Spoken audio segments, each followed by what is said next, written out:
What's up, everybody? BigSweetC here with you. Got another fantastic episode of the Another Gamer Dad podcast. It is episode number 11. We are getting up there in numbers. Today, we've got a fantastic episode. I want to talk about a few things. I want to talk all about Yuffie from Final Fantasy VII Rebirth when we get into the gaming section, the Harrison Butker controversy in our sports segment, and Furiosa bombed over the Memorial Day weekend. So I want to talk about that as well. But as always, we are going to start in our little family section here. If you don't know, I'm sure most of you guys do because you guys probably watch a lot of the live streams. If you don't know, I'll be taking a little vacation here starting next Tuesday. My wife, my son, and I are headed back to good old Michigan, the Mitt, if you will. Home of the Detroit Lions, Detroit Tigers, Detroit Pistons, Detroit Red Wings. Also of where your boy Sweetness grew up. I spent all of my childhood in Michigan, most of my young adult life. I went to Michigan State University. And then in 2007, I was 25 at the time. That's when I decided to move out to the West Coast. So, but my son has yet to visit my homeland. I kind of feel bad because he also hasn't visited my wife's homeland yet. But considering she grew up across the Pacific Ocean, a little easier to get to Michigan than it is to Singapore and Nepal. But we're taking him on his first trip back to my homeland. And it's got me a little nervous. I'm not gonna lie, because it'll also not just be his first time heading to Michigan. He's gonna meet some of my family, his great aunt, my mom's sister, for the first time. He's gonna see my homeland for the first time. But more importantly, he's going to be on a plane for the first time ever, and it's got me a little nervous about it because I've never traveled with a newborn or an infant or anybody under the age of 18 before. So I'm not quite sure how it's going to go. He does very well. We go back and forth from LA to Vegas fairly often, and he does very well when he's in the car. We get about 20 minutes into the ride, and he usually falls asleep and sleeps the rest of the way. So with a little bit of luck, that's exactly how this will be. We get him on the plane. He gets kind of, probably get angsty at first because he's got to lock down until we take off. But hopefully by the time we've taken off and get up to altitude, sorry, not capacity, get up to altitude, he'll be asleep, and we can basically just let him do his thing for the 4 hours. With a little bit of luck, that's how it'll go. But the truth is, I myself, I don't even really like flying that much. I actually really kind of hate it. And not so much because, I'm like afraid of flying or anything. Although with all the news that's coming out from Boeing lately, you should be afraid to fly. They've been warned for the last 6 months that their planes are very likely to blow up or start on fire. You've got doors falling off. You've got emergency. I don't know what to call them, emergency protocols or whatever, coming out and ripping people's clothes off. You've got windows flying out and stuff. So there's all sorts of like crazy shenanigans going on with Boeing right now. So I mean, we should probably all be afraid to fly on a Boeing jet. Luckily, I believe we're on an Airbus, which is made in France. They have a lot more rules and regulations in that country than they do here in America. And so hopefully we'll be a little bit safer on an Airbus than on a Boeing. But the truth is, the reason I don't really care for flying that much is because I don't like getting to the airport. I don't like going through the airport, security and everything. I know my son's probably going to hate most of it, because he's going to want to either run around or he's going to want to be held by myself or my wife. And so, we're going to have to go through all that. We're going to have to check all his baggage in. And then when we get to Michigan, we're going to have to carry him through the airport and then go down to baggage claim, which is like pulling teeth. A baggage claim can take anywhere from 10 minutes to the next 10 days. And with our luck, who knows? Maybe they'll, even though we're on a nonstop flight, they'll somehow lose our luggage. um, but my wife has looked into it kind of a lot, so she's seen a bunch of stuff on Instagram and Facebook. She's seen all the tricks of the trade. Decided to buy a bunch of stuff because of it. So there's another reason why I usually take a backpack's worth of stuff so I can just jump on the plane and jump off and I don't have to worry about anything.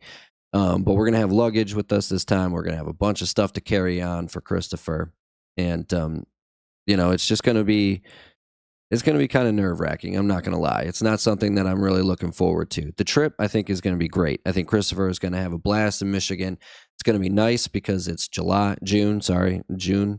Hopefully my wife and I are going to catch a Tigers game. My aunt is super excited to finally meet Christopher.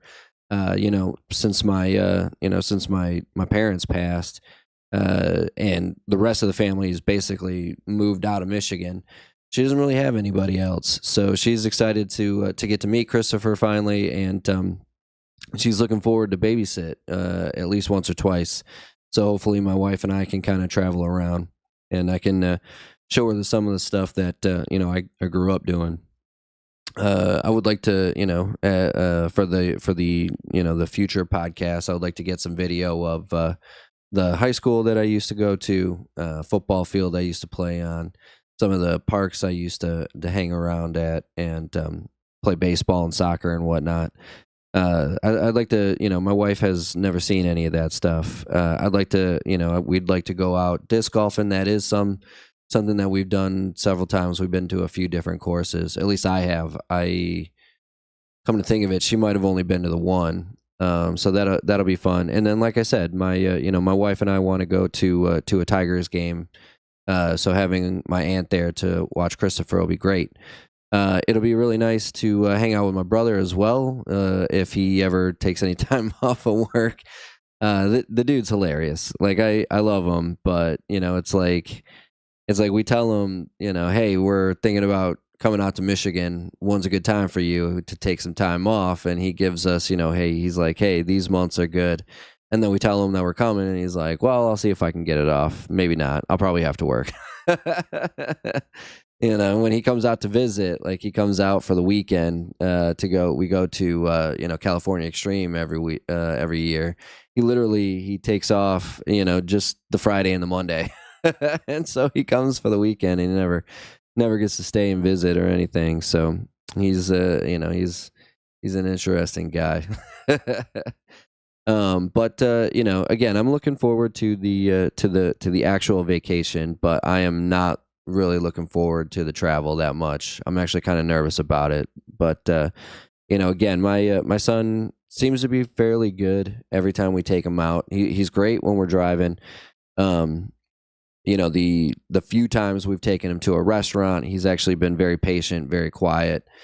We've actually gotten multiple compliments on it several times. So I think he'll be okay, and I'm trying to remain positive on the whole idea of flying with him.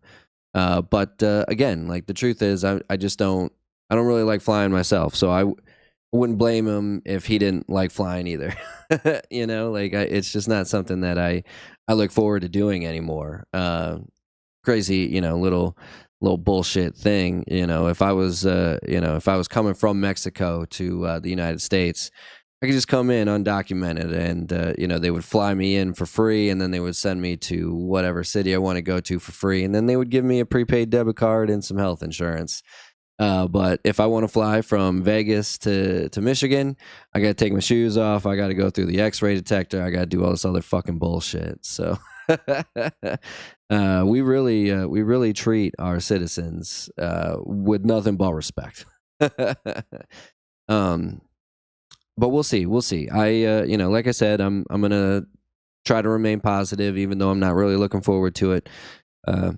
I got my wife. She is the best, which is why I married her. And so hopefully she'll be able to help me out if all else fails. But it should be a good time once we get into Michigan, as long as we can get into Michigan.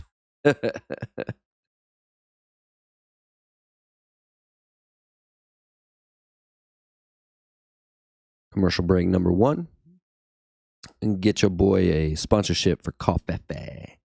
Rumble, shoot, man, Rumble. I'll sponsor you if you want to sponsor me. I'll advertise your Rumble coffee.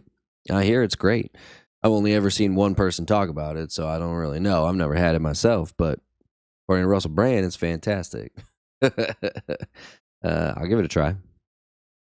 Or anybody else, any other coffee, Starbucks, Coffee Bean and Tea Leaf, Dunkin' Donuts.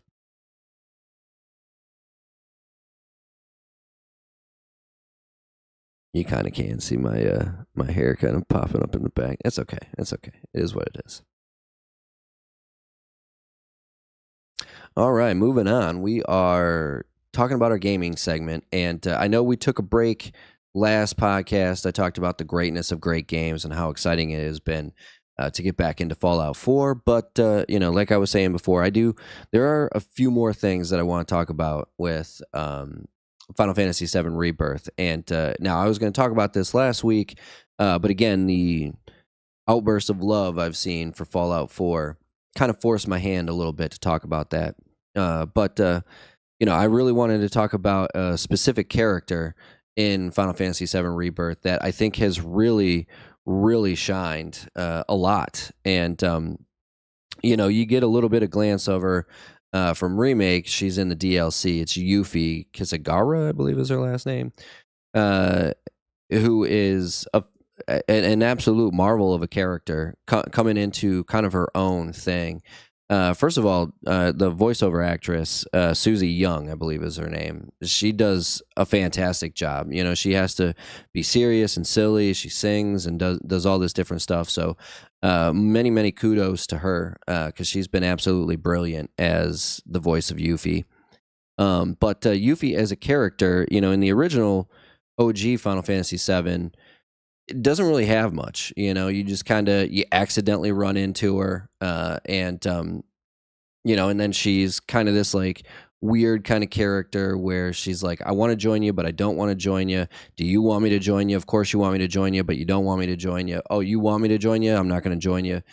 So she's kind of this like weird character that you just kind of run into. You don't actually, there's no like actual storyline that brings her into the group, which is totally different than this one, the remake. It really goes into like why she wants to be a part of your group and how she learns about you guys. In the remake, she heads into Shinra to steal their giant materia that they're trying to talk about, and she has her own little adventure, and that was fantastic too. Like she's a great leader of the group. But I mean, you don't really get a choice, like she is the person you play as. And yeah, she has Sonnen there to kind of help her along. But you don't really have any other choice. You play as Yuffie and that's it. You play as her from start to finish in the DLC. So you kind of get the idea of how to use her. She really kind of ups the ante a lot in this game. Again, she has this kind of weird way of trying to get herself into the group. She's got this silliness to her where for whatever reason she decides that almost drowning is a good way to introduce herself to the group. But really what I think is happening is she's just kind of following us around. She gets word that President Shinra is going to be the new President Shinra, Rufus, is going to be at Junin to celebrate his becoming president, and so she feels like this is a good way to kind of cross paths, so to speak. But she gets in trouble when she's trying to row her boat into Junin, and the sea creature almost drowns her, and so you go to do some chest compressions. She wakes up and she kind of freaks out a little bit, and she doesn't realize who Cloud is. She knows who Avalanche is, but she doesn't know who Cloud is. And then she kind of just does that like little talk to herself, right? Oh, Yuffie, you're such an idiot, being saved and all. And then to kind of get back into the scheme of things, she just did the just to kind of like reinvigorate herself. And only to be told by Rona that, hey, by the way, you have people here. You're not the only one here. What the f- are you doing? There's other parts where she's like singing. She's, I'm so bored, bored right out of my brain. When when you're just kind of hanging out at Gongaga. But then you get to later in the game when you're in Nibelheim and you're going through the reactor and you see, the Wutaians sitting there that have all been killed. They've all been slaughtered because of what she thinks is the Wutaians have finally, started the rebellion, the war. We know because we see everything as the game plays that that's not exactly what happens. It's actually a betrayal by Shinra. Then all of a sudden her like real serious conscious character comes into play, and it's not something that you really get in the first one. Maybe a little bit when she goes to Wutai and she's confronting her father about being a coward and all this stuff. But even then, she just kind of comes across as like a naive young girl, which I mean she is. She's I think 14, 15 or something in the game. But this time, she really gets a chance to kind of delve into it, and you can see like how that her silliness and her being able to be serious at times brings her into the group. Her and Barrett have a great little repertoire going back and forth. A side note: it is kind of strange that he doesn't trust her, and maybe it's racism. Maybe it's because she's a Wutaian. But it is kind of strange that she doesn't ever trust her, and she seems to just fall in line with Kate Sith almost immediately. Maybe that's a little inherent racism, Midgarian and Wutaian. Who knows what'll play out? But as a character, she's been really fleshed out in this game compared to the original, and it's been kind of a pleasant surprise because it makes you want to play as her, right? And it's been great playing as her because she is also a fantastic front person for the group. Her ability to throw her ninja star, right, gives her a lot of adaptability. You can stay away from enemies or you can get up close to enemies. It's got the innate magic abilities where you can do lightning, ice, fire, and wind. So whatever weakness the enemy has, you have it like built in basically to your base attack. It's not like an ability you learn like Firebolt Blade, with Cloud, or I'm trying to think of what it is, Electric Impulse or something with Tifa, right? It's actually like an ability that has some use to it. Now, don't get me wrong; the other abilities do have use to it if you're fighting an enemy that is weak against a specific fire, thunder, or whatever. But it doesn't really do a whole lot of damage. Where with Yuffie, her innate ability, being able to throw the star and then infusing it with magic damage, allows you to do real damage with her throwing star. Which kind of separates her from the rest of the group. And but not just that, like it makes her like a great leader in aspects. There were several of the combat missions for Chadley, and then specifically in the Musclehead Coliseum, where I used her as the leader as opposed to Cloud because of her ability to kind of keep away from enemies. And when you're controlling somebody, the enemy is inherently focused on attacking you. So being able to keep the distance allowed the other people to do their thing without getting in too much trouble. And I was still able to, stay away far enough so I could avoid the swan song from the King Zoos, or I could, stay away from the bad breath from the Marlboros. And it really came in handy a lot during some of the tougher, later Musclehead Coliseum fights and a lot of the hard mode Chadley simulations. It's just a lot more fun to play with a character that you enjoy, which is the reason why Cloud is probably, in my opinion, probably the most popular frontman for any of the attack groups, is because he's arguably the character that you get to know the most, understand the most, relate to the most, right? And so being able to flesh out Yuffie's character really allows her to be used. It makes it a lot more fun to use her. She also has the doppelganger ability, so you can use her in a lone situation, and you get two, basically. You get two attacks every time you attack. It's like a built-in arcane ward from Aerith, but you don't have to use both magic spells, right? You're not doubling up on the amount of MP you're using. You can use double the attacks without having to double up on the usage. And so she is a very powerful fighter.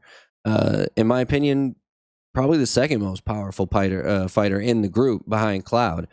What makes Cloud special is, again, he's a soldier, right? So he's just inherently bigger and badder than everybody else.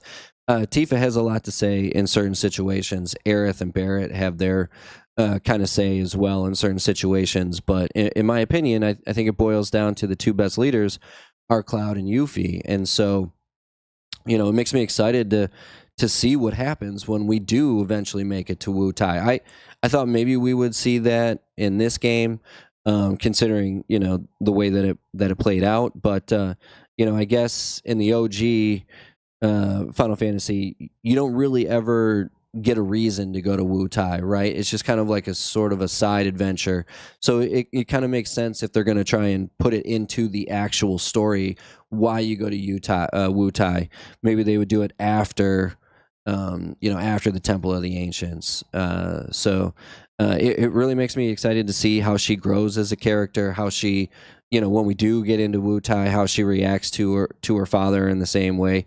Is it the same way? Does she become kind of a teenage brat rebelling against her parents, or does she try in some way to relate to him now that she's seen most of the world and seen what's happened at the Nibelheim reactor and how she's grown as a character. I'm also excited to climb the pagoda. I want that Leviathan summit. Although we already have Leviathan, so it'll be interesting to see, exactly how it all plays out and what you get. Maybe it'll be a new summon. Maybe Dachau, the Dachau bean or whatever sprouts into a mountain and attacks. I'm not sure how that's going to work. Maybe it'll be Knights of the Round. Maybe that's how you get Knights of the Round. It's fantastic to see kind of side characters like this get more play, more growth, more development as these characters grow along. And it makes me curious about what kind of DLC we're going to see. Vincent is still a great character to do a lot of DLC with because it's already alluded. When you go into the Shinra mansion, he takes you into the basement. It's already alluded to his past and being in the Turks and going through that whole Dirge of Cerberus type of stuff. So, maybe we'll see that fleshed out a little bit more. Again, Sid, has mentioned knowing Aerith's mom. Maybe we'll get a little bit more backstory of that. But it's gotten exciting because of what they've been able to do with Yuffie. And I'm really looking forward to it. I think they did a fantastic job with her.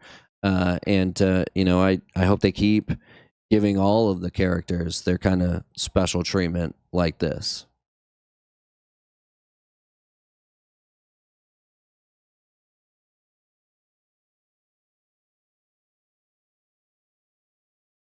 Break number 2. In this one, we'll plead to Razer. How about Razer? How about Razer sponsors the show, or Square Enix? Square Enix, I got plenty of ideas for you guys to do. I love your stuff. I buy all your shit. I haven't bought Forspoken yet, but I probably will. I mean, that's once it goes a little cheaper. Unless you want to give it to your boy, sponsor it. I'll play it. I'll give an honest review. Square, I love your stuff. I even have stock in your company, although it hasn't been very fruitful the last year. So I might be thinking about moving on. But Square, I love your stuff. So sponsor the show, please.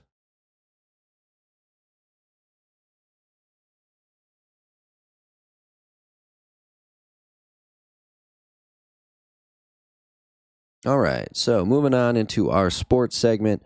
This is a little bit less about sports than normal. I was going to talk about the fantasy baseball team. I'm very excited. After my team started off great. I was 3-1, and then all of a sudden they just decided to shit the bed, um, and I lost 4 in a row. But I was able to pick up a win last week. I am currently winning, although it's very close this week. So we'll see how that pans out. But the truth is, like, I don't really know what happened to my fantasy team. So, I drafted a bunch of guys that did really well last year. I was the first overall pick, so I took Ronald Acuna Jr., who was the MVP, the NL MVP last year. He had 41 home runs, 73 steals, and he's just been ass this year. And it really sucks when you have the number one overall draft pick and they don't do, and they're not at least one of the top 5 to 10 players in the league. Because again, when you're the number one overall pick in a snake draft, you pick one guy, everybody else gets to pick 2 before you go again. And I could have had Shohei Ohtani, I could have had Mookie Betts, Freddie Freeman, a bunch of different guys that would have been doing a lot better. And then, for the first month of the season, I had all these no-name people that were just rocking the shit. And these studs that I spent high draft picks on weren't doing anything, like Corey Seager and Pete Alonso. And so I was able to, trade them away for players that were at the time doing better. And as soon as I make these trades, Corey Seager has 8 home runs in the last 8 games, when he had 1 home run for the entire first month of the season for me. Pete Alonso had 9 home runs, but he wasn't getting any RBI. He wasn't he was either hitting a home run or striking out basically every time. And I was able to trade him for an outfielder, which I really needed because Ronald Acuna Jr. has been ass, who had the same amount of home runs, but had 20 more fantasy points scored than Pete Alonso did. And as soon as I made that trade, my player Riley Green just decided he forgot how to hit. A bunch of the dudes that I picked up off of free agency. John Gray, pitcher for the Texas Rangers, he had 4 straight 12+ point outings. I pick him up 2 innings into the game, my first game. He gets a liner back to the mound, and now he's been out for 15, the 2 weeks. He's out for another 15 days. I picked up a second baseman. Now he's come around the last week or so. But a few weeks ago, I picked up the second baseman from the Cleveland Indians, who was on a hot streak. He had 5 straight multi-hit games. I pick him up. He goes 0 for 12 in the first 3 games that I had him. So I've been very unlucky with some of the moves I've made. Now I was able to trade Corey Seager, who's dominating right now. But I traded him for Justin Verlander, who's I've had him for three games since the trade. In 2 of those games, he's gotten 16 and a half. The other game, I think he had 5 or 6 or something like that. So it wasn't as good. But, out of a pitcher, if you can get 15, 16 on a fairly regular basis, that's actually excellent. So, I'm not super disappointed in that trade because I've got a better he's probably not better right now. But the shortstop that I do have is technically higher rated than Corey Seager is right now. However, if Corey Seager hits a home run every game for the rest of the season, I'm going to hate myself. But I'm kidding. That's not going to happen. But what I really wanted to talk about in this sports segment is related to sports, but kind of like outside sports. There used to be an ESPN show called Outside the Lines that I really enjoyed. where it was about athletes and it was about sports in general, but had nothing to do with on the field stuff. And an opportunity came up that I couldn't pass up. So the place kicker for the defending Super Bowl champions, the Kansas City Chiefs, Harrison Butker, went to his alma mater. I believe it was his alma mater, but they asked him to speak at the commencement, like the graduation, for this year's class, and he goes up there and he gives this speech. And I'm not going to read it completely, but to sum it up, it said that we've lost our way when it comes to traditional family values, and women shouldn't look down upon other women that become homemakers, and women should cherish becoming homemakers, and they should want to stay at home and take care of the kids, and they shouldn't feel bad about that.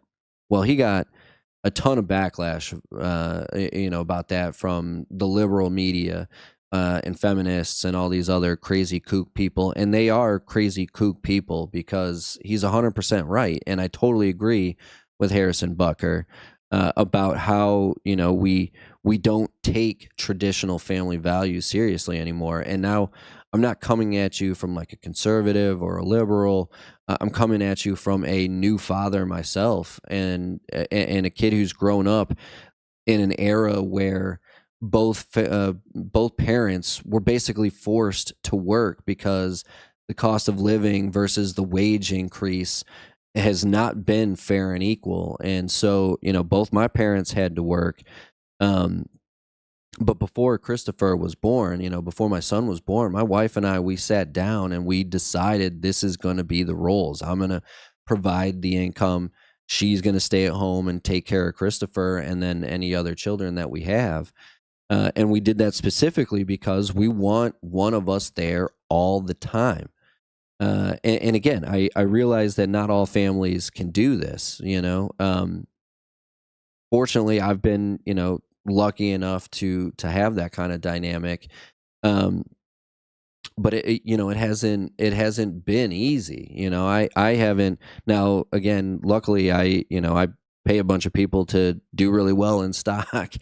And so I've been able to take a lot of time off recently as well, basically since, the middle of February. And so we've gotten to be with our son constantly. But men and women are different, whether, whether the liberal lunatics out there want to admit it or not. Men and women are built differently. For 9 months of a child's life, he is inside the womb of a woman, the mother, right?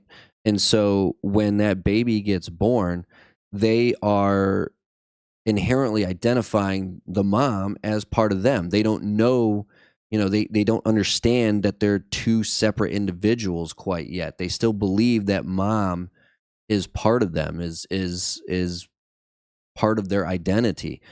That's the reason why most babies say dada before mama, because dada is a separate entity to them. Mama still feels like me, so they don't call out mama because they believe that it's them. Mom should just be there because they're part of the baby. And when you get up and you go away from that child, now all of a sudden the child's lost part of its identity. And it grows up confused and depressed, and it's no wonder why we have children all over the place with ADHD or depression, or they believe that they're a cat or a deer or or a whatever. Like, gender identity dysphoria was not a thing when I was a child. Like, this was not something that we grew up with, and we were the beginning. Millennials were the beginning of the the 2-parent working household. It's not like when the boomers grew up in the 50s, when Sears salesmen could buy a home and feed a 2-child family with a white picket fence and a dog. Like, it's different now. And so you take away, this detachment takes away from the infant's identity, and they grow up confused into who they are and what they should become. They don't develop a sense of community because they feel alone all the time. And it's not something that we should want to be a part of. They always say it takes a village to raise a child. That's not necessarily true, but part of that village is the mom, right? The mom has to be there. If you're just sending this kid off to different people all the time, he's not going to feel any sort of attachment to anything. He's going to be disassociative with people because he's not going to believe that these people are going to be there for long term. He's just going to believe, oh, well, this is my mom for this day, and then my other neighbor Nancy is my mom for that day, and so he doesn't develop a sense of belonging. And I said he because I have a son, but they don't develop a sense of belonging. They don't develop a sense of attachment. They become withdrawn, right? And then you grow up in this community where everybody's always at arm's length. You hear all these stories about how it's so hard to find committed partners. Well, no shit. Everybody in my fucking age group was abandoned as a child because their mom and dad had to work or chose to work. Like it is still a choice in some instances. Jason Kelsey got in a bunch of trouble because people thought he called his wife a homemaker, and he's talking about how he's putting family first. No, you're not. You're not putting family first. You chose to play football. Your wife has an occupation of her own. There's no way that you can be a professional football player and put your family first. It's just not how it works. Sure, you can put your family first when you're not playing football, but football players are studying tape. They're in the gym. They're at practice. They're at games. They're at OTAs, which are away from the family. Like you are not putting your family first if you're putting in the time it takes to be a professional athlete. And if your wife is also working, which she clearly doesn't have to, if you're a professional athlete, especially one as good as Jason Kelsey, she's choosing to work. So she's, whether she admits to it or not, she's telling those kids, work and my professional life is as important, if not more important, than my life with you. It's just a fact. It's a bare fact. And whether she believes that or not doesn't matter, because this is what children see. They don't understand certain things. And I mean, I didn't understand what work was until I got my first job. And when I got my first job working at a Wendy's, when I'm 16, I'm still not fully aware of what a job is, right? Because I still go home and I sleep with my at my parents' house, and I'm not paying mortgage, I'm not paying rent, I'm not paying for electricity or food on the table. Right? I have expendable income, so I can go see a movie or buy a video game, or go out to eat with friends or stop at the Dairy Queen after a baseball game or something.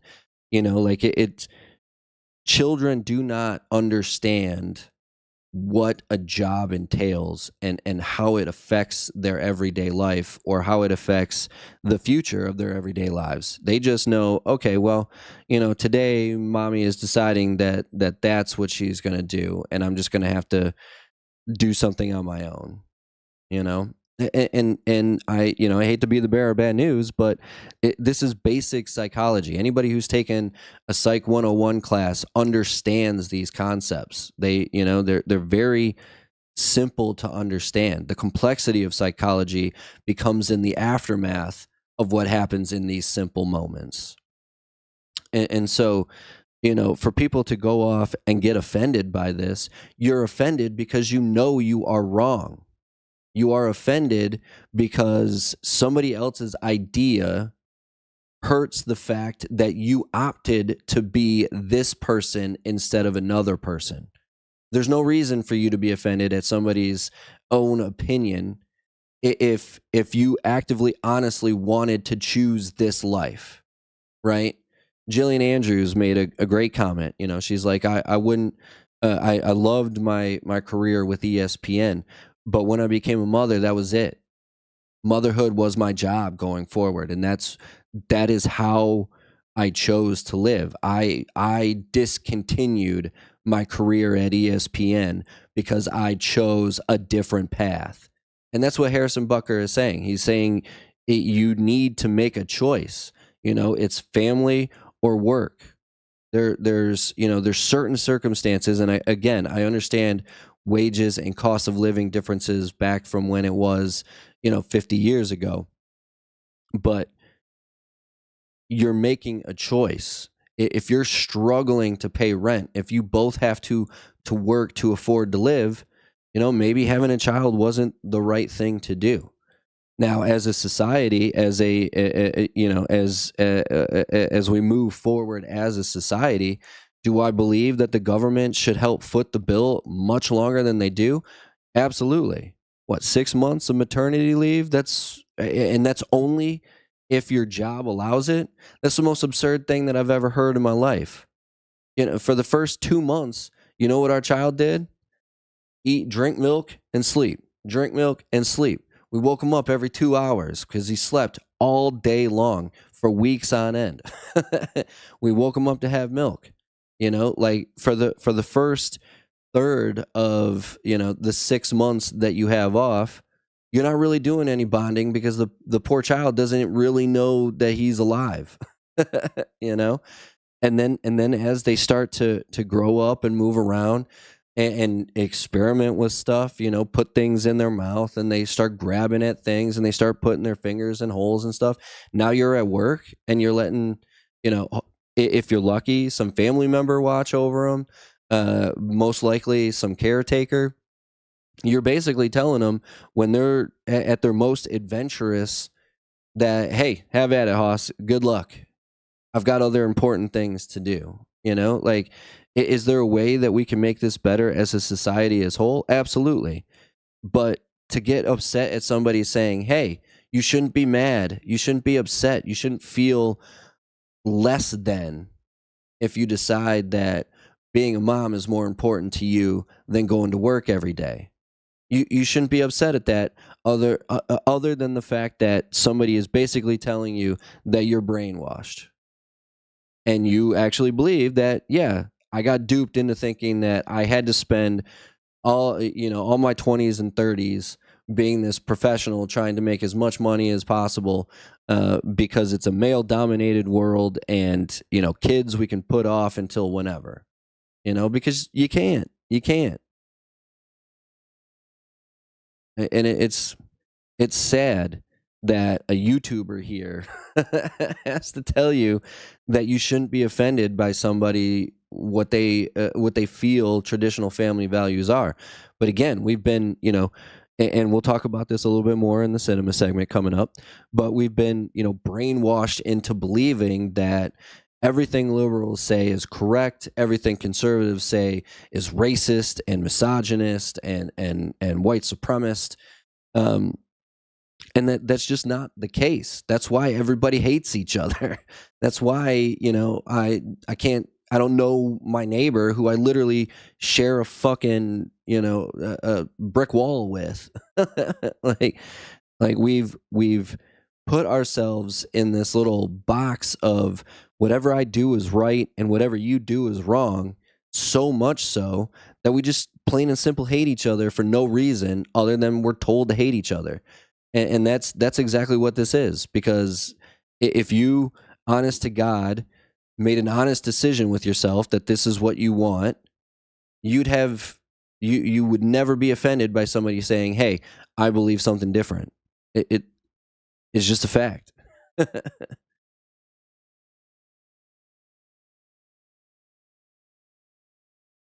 I'm out of coffee, so now we're drinking G0. Shout out Gatorade.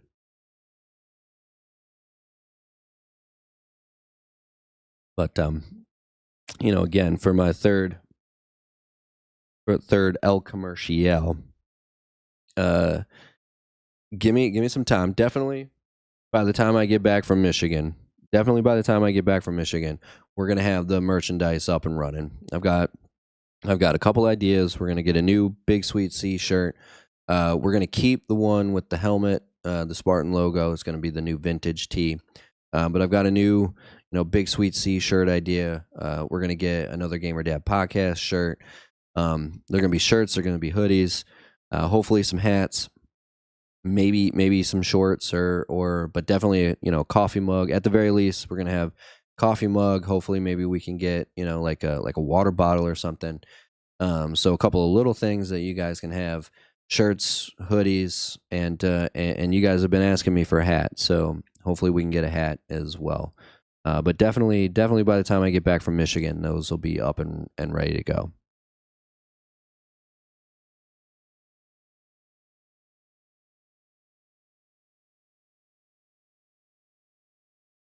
All right, moving on to our fourth and final segment of the day is our cinema segment. We're going to be talking about some film today, and most importantly, Furiosa, Mad Max Furiosa, whatever. I can't even remember what the exact movie title is. I think that is what it's called, Mad Max Furiosa. Uh, but it came out over Memorial Day weekend, so I haven't said it yet. Happy Memorial Day weekend. I hope you guys were all safe, and I hope you're back to the grind. But hopefully the long weekend gave you a little relaxation.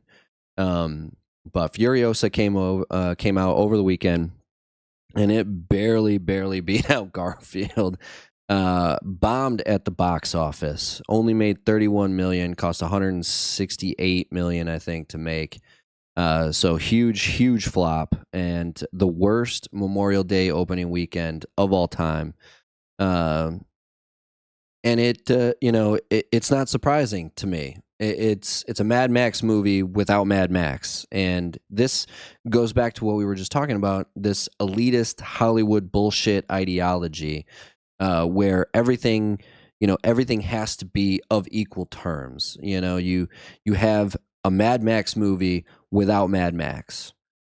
Next, it's going to be a Harry Potter movie without Harry Potter, or a Lord of the Rings movie without the rings. Like you take these, and I've worked in Hollywood long enough to know that this is no longer just a narrative that they want to push. It began as a narrative they want to push, and they want to continue pushing this narrative of representation and all this jazz. But it's been pushed so hard by Hollywood now that they actually buy into this fucking bullshit. And it's of course, it's no wonder that the movie flopped, because again, Mad Max, I would venture to say, is probably a male dominated fan base, right? Because here you go, you have this crazy dude named Mad Max who's living in an apocalyptic world. It's not a rom-com, like it's and don't get me wrong, I think Anya Taylor-Joy is a fine actress. She's not, she's not like Judi Dench or Helen Mirren or anything like that. But I'm trying to think of her name from the Devil Wears Prada. But like, I mean, she's a fine actress. I've seen her in a bunch of stuff, and I think she does all right. I thought she was good in Peaky Blinders. I thought she was good in the crazy, food movie with Ralph Fiennes, so. But here you go. You have this idea where you have a character by the name of Mad Max, and you have a world that's been developed around this character of Mad Max, and then you just assume that because people like Mad Max, they're just going to go see whatever bullshit you put out there that says Mad Max on it, even if it doesn't have Mad Max in it. Like, I mean, why not have, you have Star Wars movies without Skywalkers in it, like, and don't get me wrong. I know, technically 7, I don't think has a Skywalker in it. Well, I mean, it's got Ben Skywalker, I guess. No, Ben Solo, but he's half Skywalker, whatever, but you get the point. Like, you can't just assume that people who have bought into this franchise are just going to follow this franchise blindly into whatever you want to put out there. And not only that, like you have a you have a prequel of a side character from a previous movie. Again, Furiosa was not the main character, and I don't care how many people want to say she was. Furiosa was not the main character of Mad Max Fury Road. If it wasn't for Mad Max meeting Furiosa, we'd have no idea who Furiosa is. She wouldn't even been in that movie. So you can't just like say, oh, well, I mean, she was the lead character. No, she wasn't. It would have been called Furiosa, not Mad Max. Mad Max is the reason we know who Furiosa is. And then you just want to make a prequel movie for Furiosa, but call it Mad Max, hoping that people see Mad Max and go to it. And then when they see the trailer, they realize, oh, Mad Max isn't in this. I don't give a shit. That's how you get a $168 million movie that only makes $31 million. In a recent interview, Kathleen Kennedy talks about how the female characters of Star Wars always get, harassed and they struggle with, bad fan takes because it's a male-dominated fan base. Well, so is Mad Max. Mad Max, I guarantee you, is a male-dominated fan base, but instead of trying to make something for the fan base, they just try and force feed you this fucking bullshit, stupid story with the hope that you'll just buy it because, oh, hey, female empowerment. And then people don't watch the movie, or people do watch the movie and they trash it and they go, oh, I wonder why the fan base didn't like the movie that wasn't made for the fan base. Then they blame the viewers for not going, or they, it's like Bill Burr says, he's got this great stand up about the WNBA, when everybody's like, oh, you failed the WNBA. No, males didn't fail the WNBA. Women don't watch professional basketball. Well, no shit, it was going to fail. Women don't watch Mad Max movies. No shit, this movie was going to fail. Like males dominate the fan base to Star Wars. They want to see males on the TV screen. They don't give a shit about females becoming empowered and all this stuff. Give the people what they want. Give the people that are going to buy your product what they want, and they will come. Planet of the Apes, perfect example. Planet of the Apes does not try to go outside the box. What is it called? Fight for the kingdom, fight for the Planet of the Apes, or whatever. The newest one is. It reached $300 million worldwide over the weekend. It doesn't try to deviate from the script too much. It sticks to the script, for a lack of a better term. It doesn't try to, and I mean, that's got a female lead in it. The lady from The Witcher is the female lead in that movie. I believe it's the lady from The Witcher, Freya, whatever her name is. It's actually kind of a cool name, I'm not going to lie, but that, just rambling. And so it is not the female empowerment. It is not the female lead stuff that people are out there to fight against. It's the fact that you give these people the complete opposite of what they actually want, right? Like Lego just came out with their first ever Zelda themed Lego set. It's like $300. What fucking kid is going to buy a Lego set for $300? You're clearly marketing this towards adults who don't buy Legos really anymore. Like you are pigeonholing yourself into a market of very niche people, and so when it doesn't sell, you should expect that it's not going to sell. You shouldn't be angry at people for not buying a $300 fucking Lego set for their kid. Same thing with these movies here. You shouldn't expect males who are hyped up on testosterone that want to see nonstop action from a dude named Mad Max. You shouldn't get upset at them when you give them something that they don't want. Some female lead who they don't give a shit about because she was the side character of a Mad Max story once. Like it makes perfect sense to me why Furiosa bombed. Like that was a no-brainer. Why you would spend $168 million on a prequel to a side character that is not even the main base. You know, we live in a capitalistic society, right? The idea of capitalism is you find a product that people want and then you sell it to them. Well, if you have a group of people that want something and then you give them something they don't want and you expect them to buy it anyway, you're the asshole. You're the asshole. You're the dumbass who put out a bad product. Of course, Furiosa was going to bomb. Doesn't matter if the movie's good or not. I know actually even the Critical Drinker here on YouTube said the movie was great. But to advertise a Mad Max movie without Mad Max was guaranteed to fail. And this is what I was talking about with the Hollywood bullshit ideology. They're so far up their own ass. Like liberals are so far up their own ass that they just believe that everything they shit is gold. And it's not. It's not. Most of the country does not agree with the liberal ideology. That's a fact. Most of this country is conservative. That's a fact. Now, they might not identify as Republican, but they don't identify with the fucking bullshit liberals are trying to push now. You know, like let's be honest, if we're talking about representation, why does every movie and every TV show and every commercial have a black person in it? You know, the population of America is only 13% black. That means if we're talking about direct representation, that means only 13% of all films out there should be black. Why does Tyler Perry get to make a movie where every main character is a black dude, but, you know, Martin Scorsese gets yelled at or George Lucas gets yelled at because the three main characters in his movie, besides all the hundreds of aliens and fucking different species, are white people? You know, because it's not about representation. Again, it's about keeping us divided so we hate each other.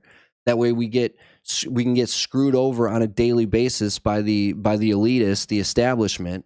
And instead of like actually coming together and revolting against it, we just keep fighting amongst each other. No. That's bullshit because it's got all white people in it. No. That needs more black representation. No, that needs more LGBTQ representation. It's all meant to divide. And this is why when Furiosa bombs, they blame the viewers instead of reflecting on their own bad choices. It's just the way that it is. You can call me a conspiracy theorist if you want. It's not a conspiracy. I've worked in Hollywood. I know how this works. Anybody who's paid attention to politics for the last 8 years should know how this works. This is what they do. This is what they do. This is what they do. Everybody and their mom knew Furiosa was going to bomb, except for the people that put it out there, except for the people that spent $168 million and named the movie Mad Max. If we're really being honest here, why is it Mad Max Furiosa? Why isn't it just Furiosa? Because they knew Furiosa wouldn't sell. They knew Furiosa wouldn't sell. So they put Mad Max in the front of it, hoping that people think it's a Mad Max movie and buy the ticket. Because they don't give a shit if you like the movie or not, as long as you buy the ticket. It's this bullshit ideology that they've pushed for years now. And this is why movie theaters are failing. Unless you actually get somebody, a filmmaker, a studio that's willing to stick to the script and not deviate and not push horse shit on people. That's why Planet of the Apes has reached $300 million and Furiosa is sitting at 31.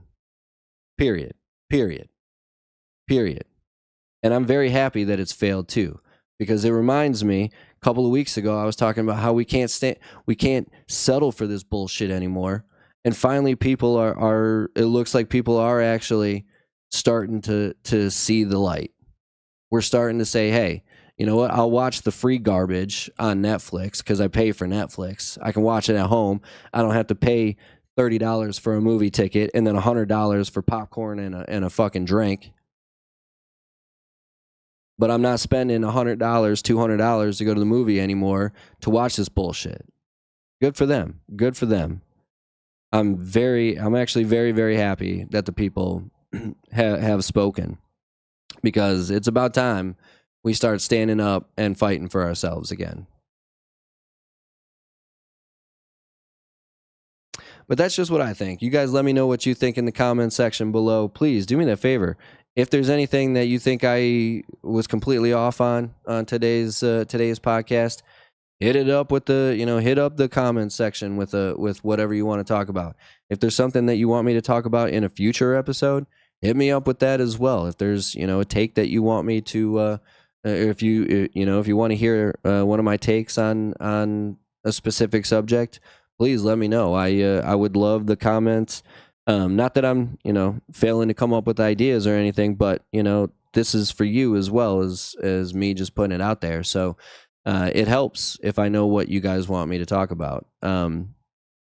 But if you have made it this far, please do me that favor. Hit that like, hit that sub, hit that notification box. That way you do know when I drop a new episode or, a short or we go live.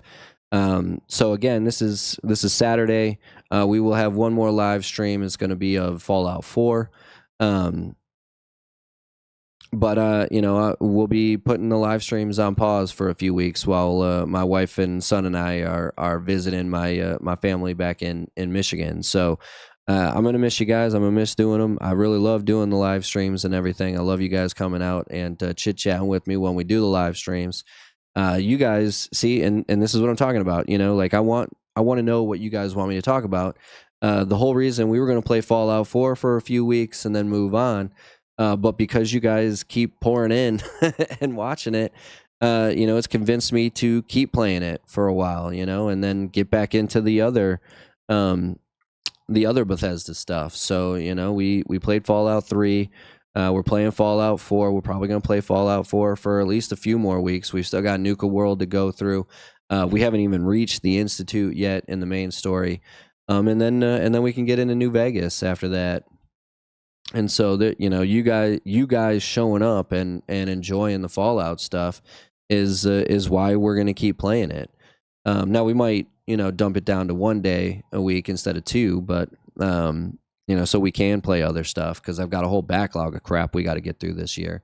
But one of you guys commented that you want to see Ghost of Tsushima, and I have the director's cut thanks to PlayStation Plus.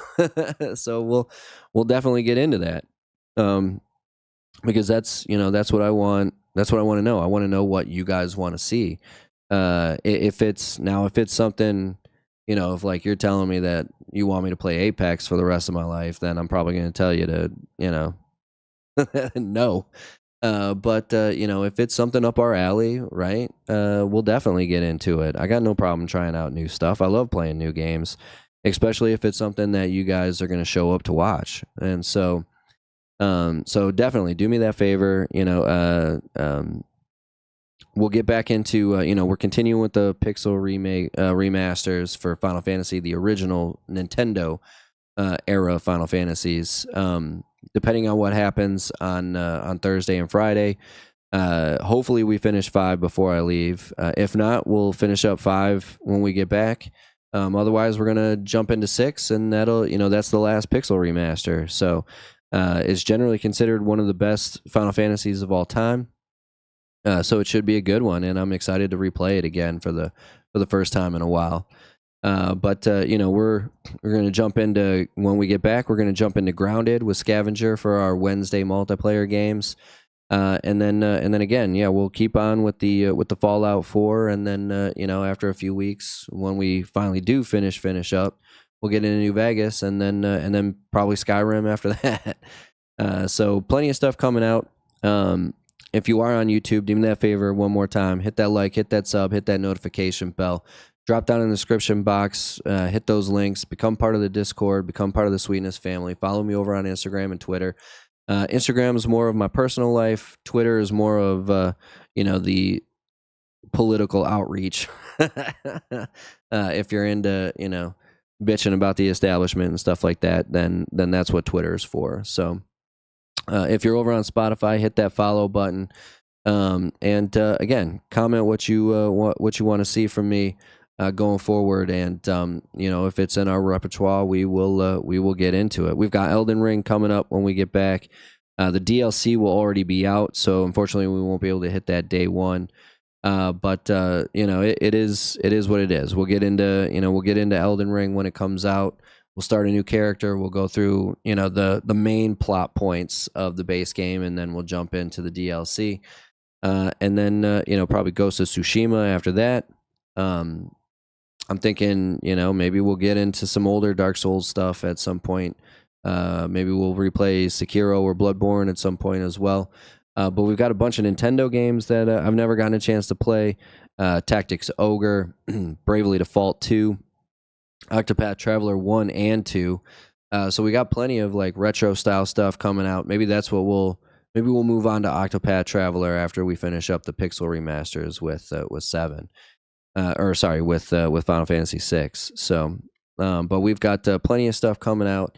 Hope you like what you see what you like. If you do, hit that like button, comment, share, tell your friends about the Sweetness family, and again, be on the lookout for some new merchandise coming very, very shortly.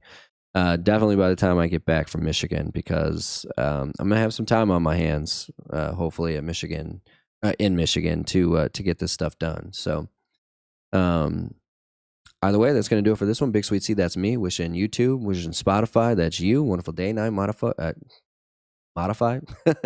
day, night, morning, afternoon, evening, whatever time of day it might be. Long as you're watching, I'm wishing you a wonderful watching time. Sweetness, signing off. Peace.